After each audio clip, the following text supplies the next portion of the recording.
Hi, good afternoon, everyone. A warm welcome to this next session. We're fortunate to have our next speaker with us.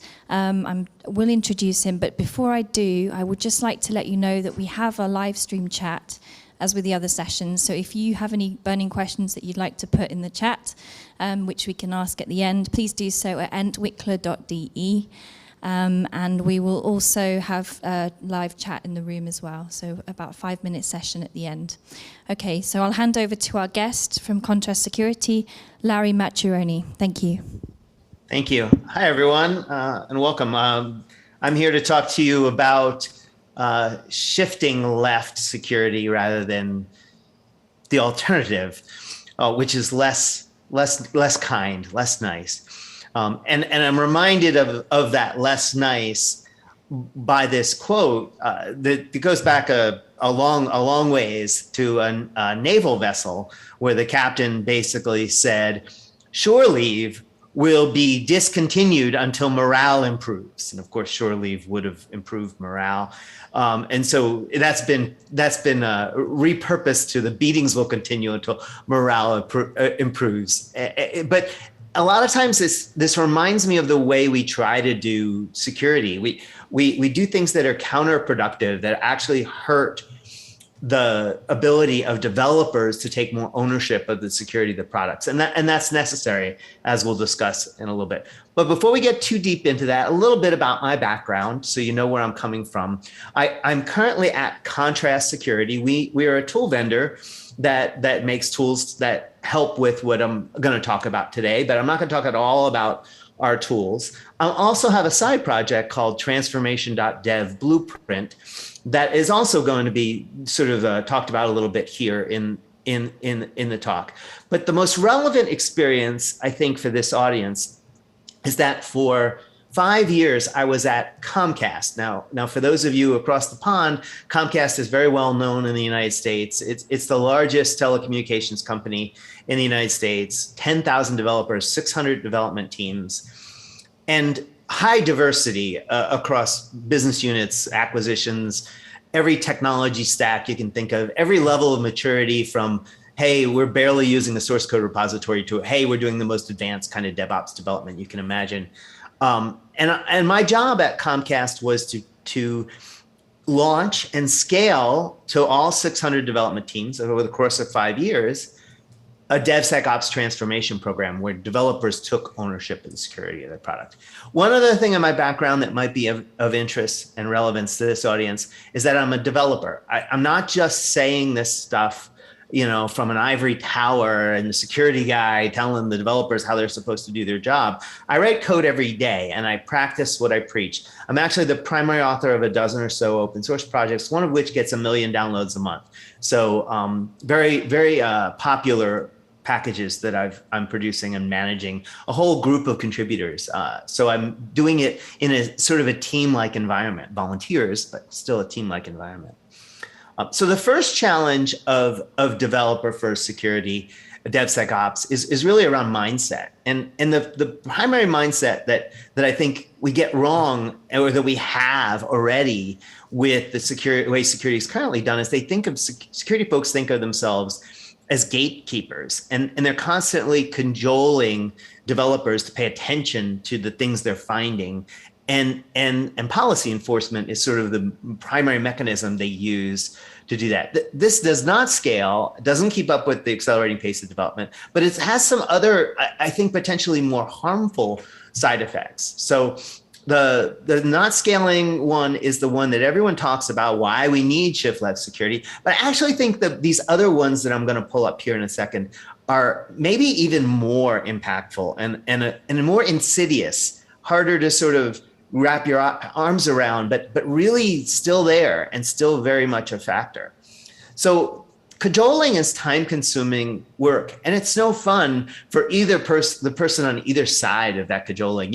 You're basically calling someone's baby ugly all day long, and nobody likes to be told their baby is ugly, the developers, and nobody likes to tell somebody else that their baby is ugly, unless you have someone that does like that. And then they stay in the job, and that leads to other problems. Policy enforcement is similarly confrontational.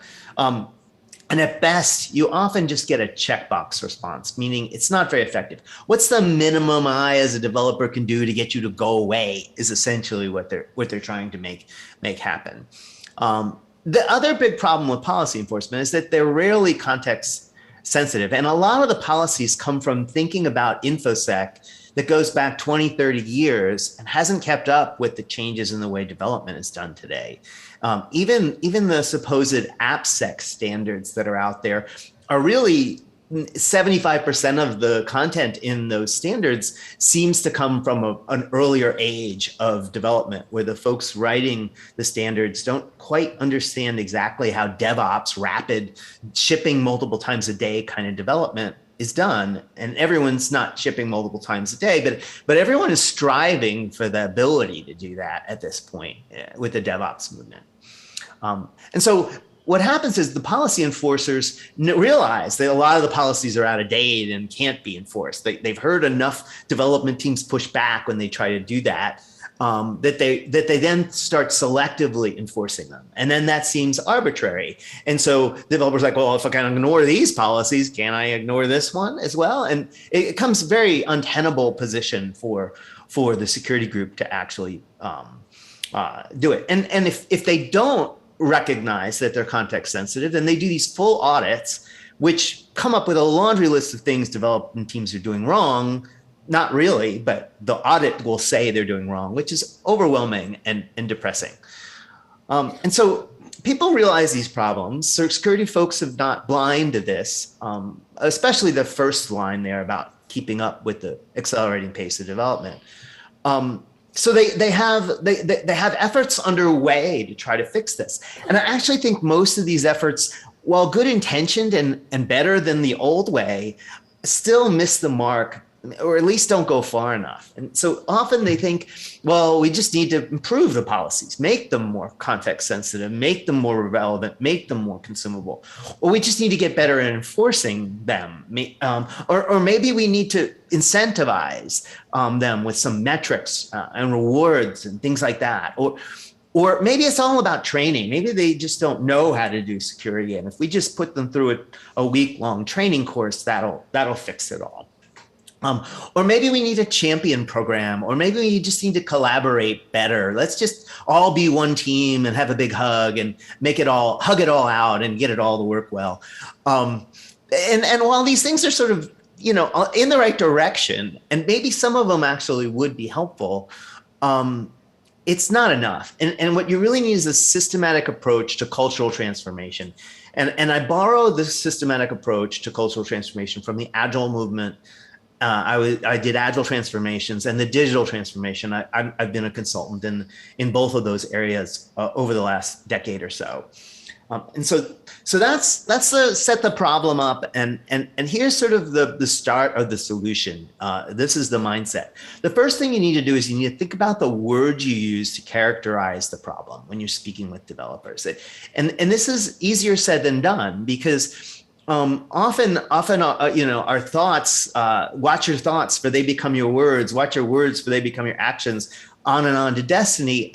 A lot of times we're not aware of the words we use revealing what we think. And a lot of times our mindset is sort of we don't really understand the way developers work, or security people don't understand the way developers work. And so we often use words in ways that sort of leak that lack of understanding of their world and their pain and the way they operate. And so they tend to notice that and subconsciously even start to dismiss the rest of what you're saying, because you got the basics wrong, so I can ignore the rest of what's built on that basis for you. The other thing that happens is security folks will often repurpose, not security folks, anytime there's a change, the folks who are disrupted by that change, the ones who will benefit from the status quo, will repurpose the terminology of the change to mean something different. And so DevOps has been repurposed to a large degree to mean whatever they thought it meant before. And DevSecOps is basically what they were doing before. They're just going to use that word now to apply what they were doing before. And we see this over and over again in Larman's laws of organizational behavior. I think it's really a very cynical, but it's a very accurate way of describing the way organizations sort of protect the status quo. And so a lot of times what security folks think of is putting DevOps lipstick on a traditional security pig, and that's DevSecOps or shift left security, or developer first security. And I have a different definition, and I think this is really important. If you truly get what this definition means, and you really live it in your program, you really make the program live it. Everything else, there's a lot of details, and I'm going to talk about those details the rest of the talk, but you really have to sort of buy into this kind of definition. And this isn't the only definition I think would work, but the DevOps lipstick on a traditional security pig definition definitely will not work. So it's really about empowering engineering teams. It's about giving them the capability, the skills, the tools, and the desire to actually take ownership of the security of the software they're producing. And while you're doing this, you're using the 3 ways of DevOps, which is flow is the first way, feedback, second way, and experimentation and learning is the third way. And if you aren't doing those things, and by the way, those are the 3 ways of DevOps, but they derive from the Agile movement and the Kanban movement and everything that came before, so it's not like it's replacing Agile. It's really building on that foundation of Agile. And the goal of all of this is to improve software value delivery, basically get faster at delivering value, deliver it with more quality and more robustly, less chance of things failing, less chance of getting hacked. And that's basically, you want to continuously improve using the DevOps 3 ways. Flow, feedback in particular, experimentation, learning also is how you improve. And so this is really key. Get this down and really live this and really sort of build a whole program around this concept and you'll be much better off. So I can't go forward without tipping my hat to Gene Kim. He and I were back to back at a conference, and I got this picture of myself with him. And he's essentially he's not the founder necessarily. He didn't invent the word DevOps, but I think of him as sort of the godfather currently of the DevOps movement, and it has been since he published the Phoenix Project book. And a couple of quotes out of the Phoenix Project book that I really love, because I really think that these are sort of different than the way we currently think. And the first one is that improving daily work is even more important than doing daily work. So for security folks, incident response is daily work. But how do you improve it? In the case of incident response, how do you prevent that from ever having another incident again is more important. And yet we're still running around with our pants on fire, dealing with the current incident and not actually putting any energy into preventing future incidents.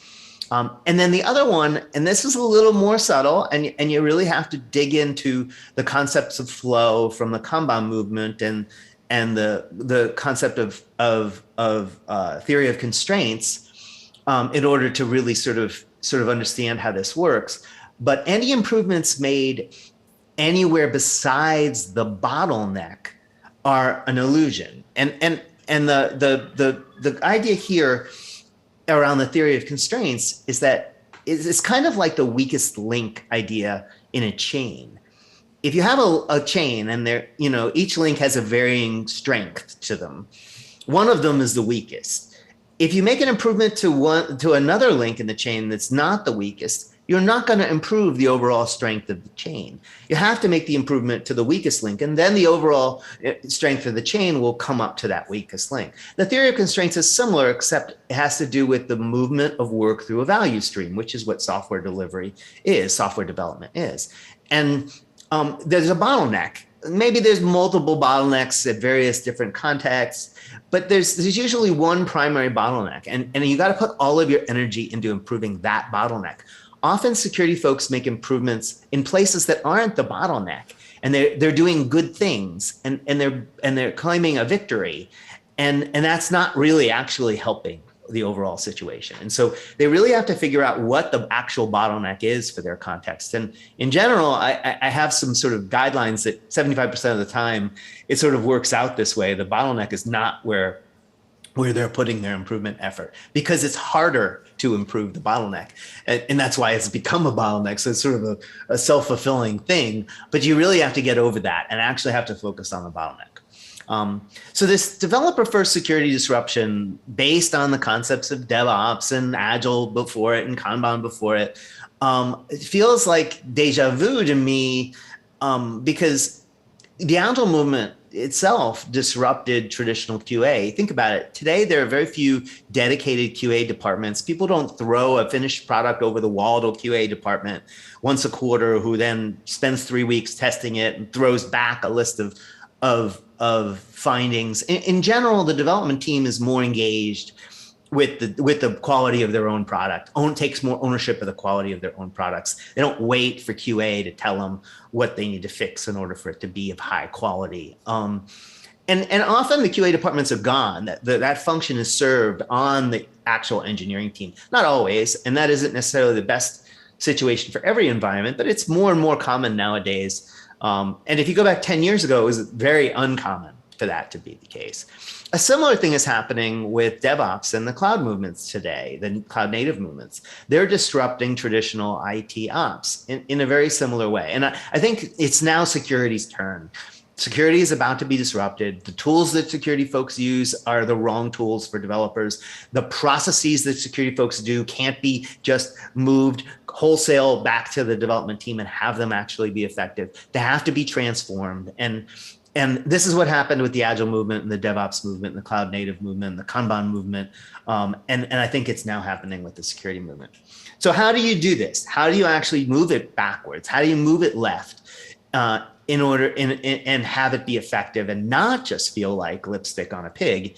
The first thing you need is to take into account this idea of coaching. And when I say coaching, I mean coaching along the lines of Ted Lasso.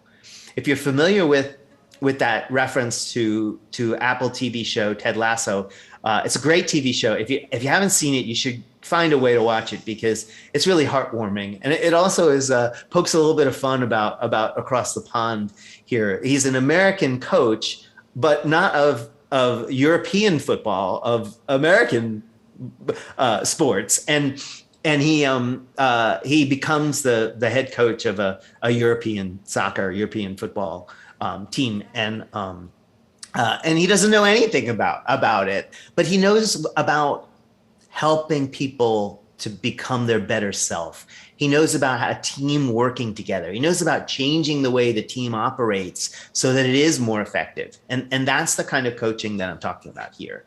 And so you need this coaching role in your organization, doing coaching for development teams. And I contend that the current people doing cajoling work or auditing work or gatekeeping work are the absolute wrong people to put into this coaching role, because it'll be really hard for them personally to slip out of that gatekeeping mode, auditing, policing mode. But even if they can, even if their superhuman ability to do that exists, people won't perceive them that way. So I think you need to actually hire some people. And the best source of these people are Scrum Masters. These folks may know nothing about security, and you don't need to know anything about security, just like Ted Lasso didn't need to know anything about European football to be effective. And they don't say, here's the 50 things you're doing wrong, go fix it and walk away. That's not coaching. They pick the few things that could be the biggest improvement, the best bang for the buck, and they help the team to get better on those few things, this gradual improvement ramp of a small set at a time. And then they expand that set over time so it covers basically a robust security practice. So I use this I call it sort of a maturity model, but it's not like a traditional maturity model. Traditional maturity models are a list of practices without a lot of guidance on how you actually adopt them. Mine is all focused on how you adopt them and how you coach a team to adopt them. Basically, for each practice, fine-grained practice, and I'm intentionally not giving you the list of practices I used at Comcast because I think that shifts the focus then to the list of practices. And I want your focus now to be on how you get people to adopt any practice, even soccer skills, football skills, or baking skills. I mean, this approach could actually improve anything. You go through and referencing back that quote I had up earlier, thoughts, words, actions, culture. THWACK is the acronym for that. So at the end of this, you'll have been thwacked, which I'm not sure is the right vibe, but it's memorable. So when we first sit down with the team, we don't know if they're doing this practice. So that's the blue unknown state. And then once we start to talk to them about it, they'll start to think about it, and they might not be able to do anything about it right now. So it stays in the thought stage for them. But once they actually make a plan to adopt this practice, then it becomes words. And then when they actually get partial value out of the adoption, it becomes actions. And by partial value, I really mean that they're actually getting risk reduction value. If you're just part of the way along on adopting it, but you're still not to the point where you get any value, then you're not at actions. You're still somewhere between words and actions at that point. And so just installing a software composition analysis tool in your development pipeline gets you no value. In fact, it's negative value. I can go into that later, but you really don't get any value until you resolve the findings from that tool. And really, even then, you have to be able to rapidly resolve all future ones as well. And so you have to do that for at least one of your 5 apps, let's say, before you claim actions. And then culture is you're doing this practice for full value for every opportunity where it's reasonable. And you don't want to apply some techniques on some things that it's not reasonable for. So for instance, legacy applications that are no longer under active development, that are just in bug fix mode or incident management mode, those get a different set of practices than the things that are actively being developed. And so I don't want you to not be able to claim culture if it doesn't apply. And so if it doesn't apply, then you can still claim culture. And so how does a coach use this? Well, the coach sits down with every development team every 90 days. And the first of these meetings is 90 minutes long. And it's a workshop. And I call it a workshop. It's not a lecture. It's not a session. It's not an assessment. It's a workshop. They're going to talk, and they're going to make plans, and they're going to have outcomes, a deliverable out of the workshop. And you do this. You can't do this at the 100-person team level. If you have a big development organization, it's broken down into smaller, units of 5 to 15 people typically, maybe as many as 25 I've seen be effective. More than that, and it's not really a team anymore. It's sort of a collection of shifting teams. But you sit down with each of these and you walk through a list of practices, and you just start with the 6 key ones at first. And you won't get any further than the 6 key ones if the team is at a really low maturity level. And the coach says, so do you understand what this practice means? And the coach maybe reads out the description that's been agreed upon in the framework. And so that's why they don't need to know a lot about security when they start doing this. And they go, yeah, I understand what that means, but that wouldn't work for us because of this, and that wouldn't. We already do that, and but we don't do it like that. We do it like this, and it becomes a conversation. And the whole idea is essentially to find risk reduction value. Get the practice essentially. How could we implement it so it actually is effective? Not so you just check a box and say you're doing it, but it actually provides real value. Well, as soon as you get 2 or 3 of these things that the team is not at full value for, you stop the assessment part, the gap analysis part of the workshop, and you immediately shift into planning mode. Okay, what would it take? Well, you'd need licenses for the STA tool. You'd have to plug them into the pipeline. Oh, well, but we're moving some of our pipelines from Jenkins to GitHub Actions, and so we don't want to do it for the old ones because then we'll have to redo it when we move them. So let's just do it for the 2 Okay, great. That's a great place to start. We've got recipes, by the way, the coach can say, we've got recipes for doing it in GitHub Actions because other teams at this organization have done it in GitHub Actions. So we can show you how to do that really easily. And then at the end of the session, you get the team to commit to not more than 3 practices. They're going to turn one shade of green darker. They don't have to get all the way to actions in the 90 days. But in the next 90 days, they commit to turning something. Do it. And another key factor in this, another key element of this coaching thing is that we don't just have the developers in the room. We actually have the business people in the room. And this came out of learning at Comcast. When I first started doing this, teams that made commitment to 1 to 3 practices only was achieving those commitments in 90 days, a little over 40% of the time. And once I started adding the business people to the room, and I stopped at the end of the workshop, and I went around the room and asked for a verbal commitment from everyone in the room, starting with the business people.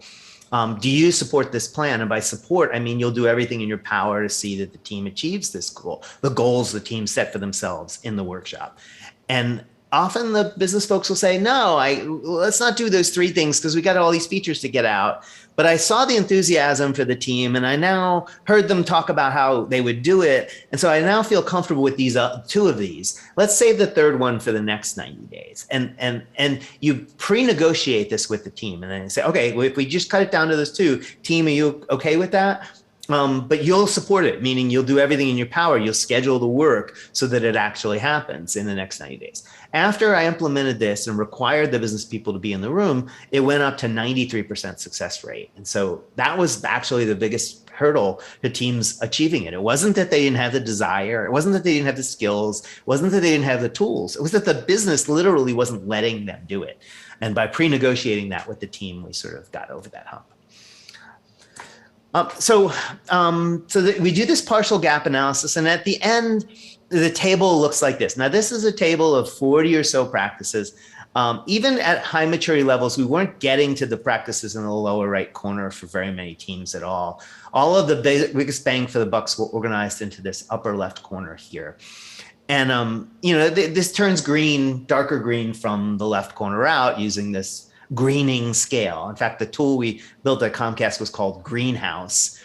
And the equivalent tool that I'm building is Transformation Blueprint. That's the side project that I'm working on.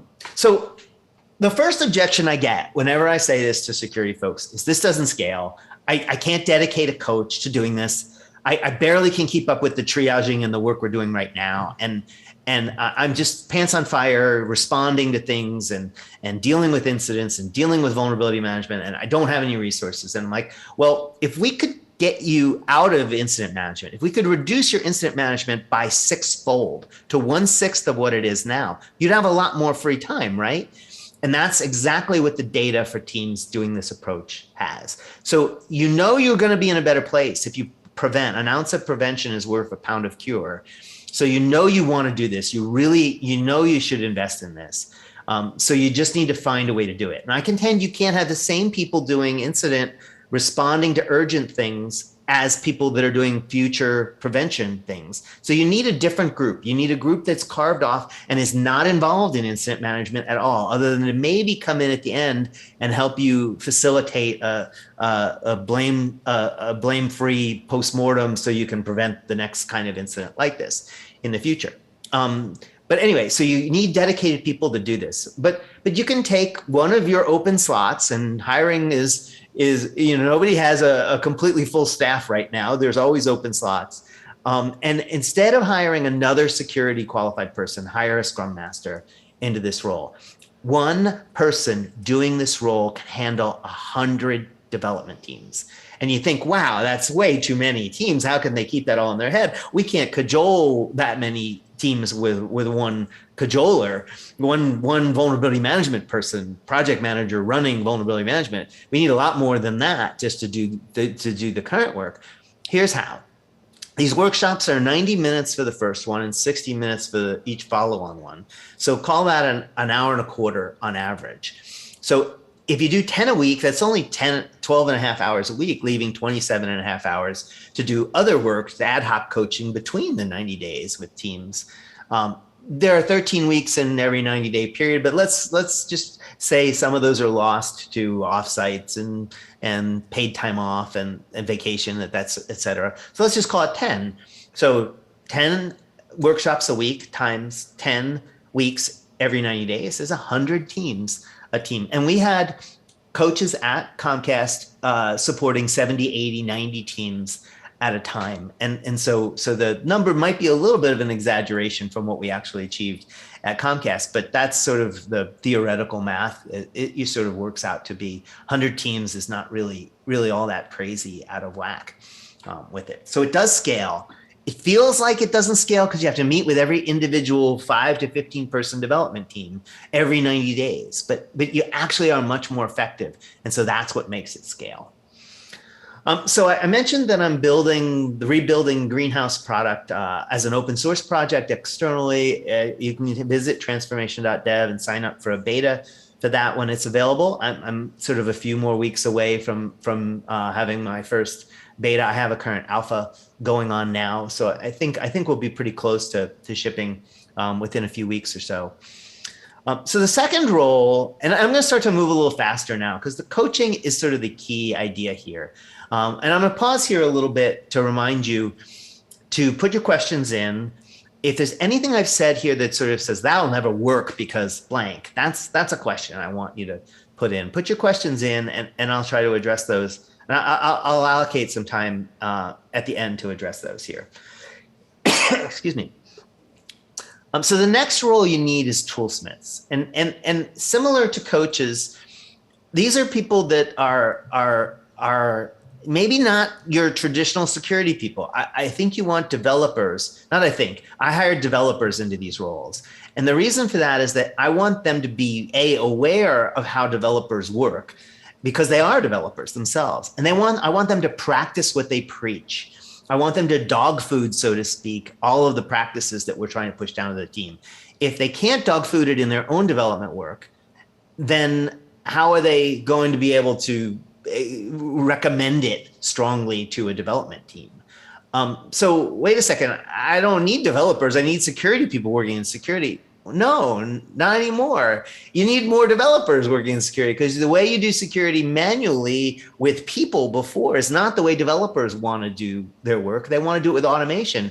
So you have to write this automation. You have to create this easy button for them. You have to give them self-service tools, and that requires developers in order to do that. And so that's what the toolsmithing part of the work is. Optimize for learning is another learning here. And so I sort of have hinted at this a lot already in talking about the theory of constraints and improvements made anywhere but the bottleneck are illusions, et cetera, and focus on improving the future work. But I want to make the case for it a little bit more here. With this idea called it was originally called the defect 3-step. I got this from Watts Humphrey, who was of an advisor on my PhD committee when I was at Carnegie Mellon working on a PhD in software engineering.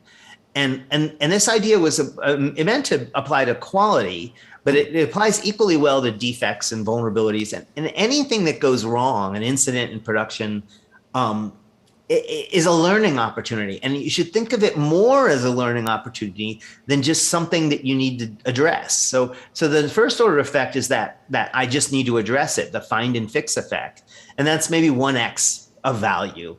But if you take that thing and you turn it into a pattern and you look for others like it in the rest of your code base, that could be 10 other places. So that's a 10x effect. And if you then take that and you change something about your process, your tooling, so that you never ship a thing like that again, a problem like that again, ever in the future, I call that the 100x effect. But often, all you really need with developers is you need to give them contextual learning, and they actually never write another vulnerability like that again.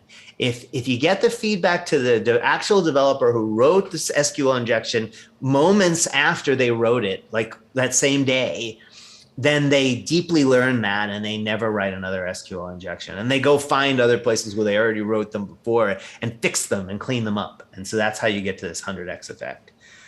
Metrics is a big part of the program at Comcast. We used it for gamifying things to help teams improve. We had a leaderboard. And the way we gamified the practice adoption is we took this was the 11 key practices. In 2019, we had 11 key practices. In 2020, we had 6 of the primary practices and then 6 secondary practices. But there were 40 practices total in the framework. So we really just focused on the key ones. And after we did one workshop with the team, we would have this, what the green level was. So each of these arcs represents the self-assessment of a team, a gap analysis of a team for one practice. This happens to be secrets management practice. One practice per team. And this was an organization it was a business unit at Comcast that had 10 development teams. And they were obviously doing really good at secrets management. This blue one here was in a team we'd newly discovered. It was newly formed, and they'd never been through a workshop before.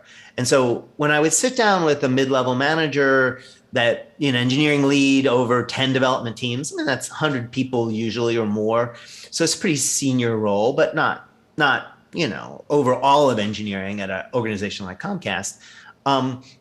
I would show him this thing, and it would be all blue at the beginning. And the first ask of that manager would be essentially, can you help me get the workshops scheduled with your teams? And of course, I'd have to have some evidence that I presented that this was going to be worth it for him or her, and that would then lead to the getting of the green values. And then we would then meet and talk. Well, you haven't been doing great at getting all your teams through secure coding training.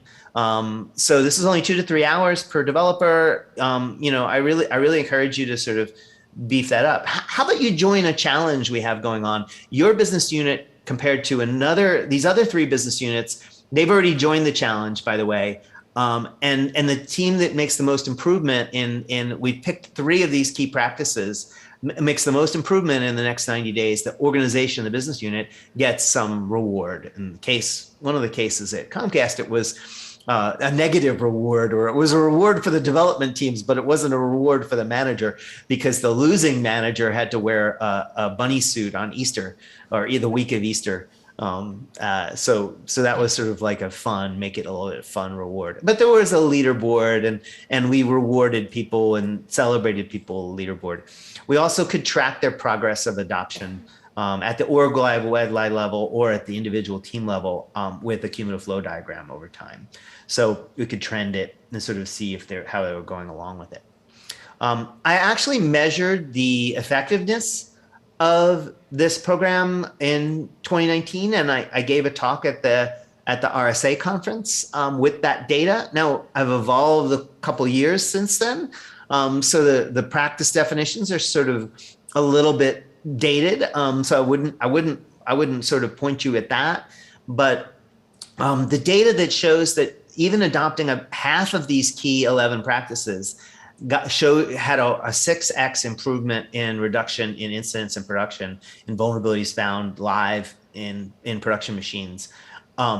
That data is still valid, and I encourage you to watch that whole talk, because it sort of goes through sort of the data science that we went through to sort of validate all this. Once you have good data, and I focused a lot of my team's resources on gathering that good data, a lot of the toolsmithing, a lot of the developer work was done to make it so we could track this data and have before and after measures for individual development teams. A lot of that work was really, we had to invest heavily in that work. Maybe as much as a third of my resources was spent on the metric system around this, because it was really important to get sponsorship, executive sponsorship for the program as a whole, B, motivate improvement for individual development teams, and then C, make improvements to the overall program. So if the adoption of certain practices didn't result in risk reduction in production, we sort of then questioned them, as we did with our training program. Our training program was fundamentally broken when I did this study, and we had to make some drastic changes to it after that in order for it to not be broken, because teams that actually went through the training program, had more people go through the training program, actually had worse security outcomes.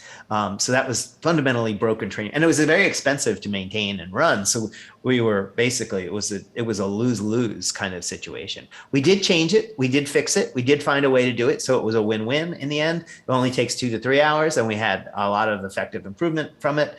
But if we didn't have the data to show that the old way of doing it wasn't working, we might never have had the motivation to actually improve it.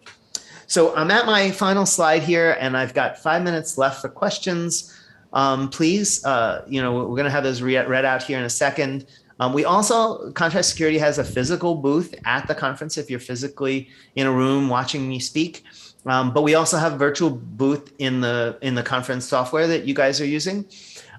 If you'd like to pilot a program like this at your organization, I do offer a kickoff workshop.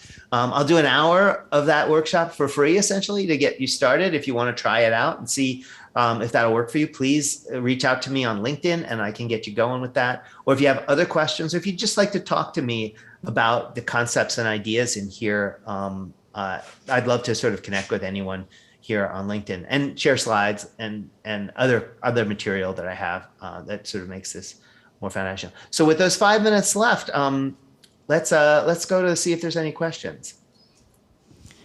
Do we have any questions in the room? No? Okay, I'll go to the chat. So one question we have is, what are the security folks supposed to do after this total shift of ownership to the development team? Good question. It's not a total shift. Some things still have to stay with the development team, with the security group. I think that the security group sort of should be still on point, meaning they get the first call when there is a security incident.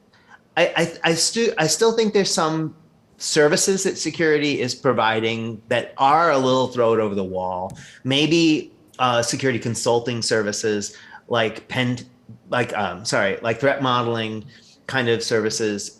Pen testing is another thing you should still probably do periodically.